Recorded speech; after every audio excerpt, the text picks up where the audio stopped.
ஆரம்பிக்கிறாங்க. இடப்பட்ட அந்த காலத்தில் அந்த சிசிடிவி ஃபுட்டேஜ் வந்து எடிட் பண்ணப்பட்டிருக்கு.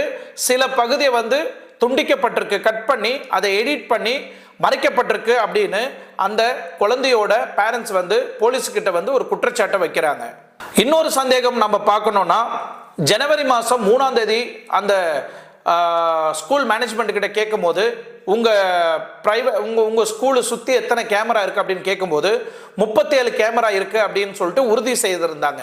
ஆனால் இப்போ இன்வெஸ்டிகேஷன்ல போலீசார் விசாரிக்கும் போது எத்தனை சிசிடிவி கேமரா இருக்குதுன்னு கேட்கும்போது வெறும் 32 சிசிடிவி கேமரா தான் இருக்குன்னு போய் பேசியிருக்கிறாங்க.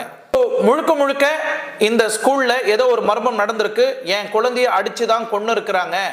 இதை சார்ந்து உடனே நீங்க இந்த கேஸை வந்து சிபிசிஐடிக்கு மாத்தி என் பொண்ணு எப்படி இறந்து போனா, இந்த ஸ்கூல்ல இந்த மாதிரி என் குழந்தை இறந்து போன மாதிரி இன்னொரு குழந்தை இறந்து போக கூடாது.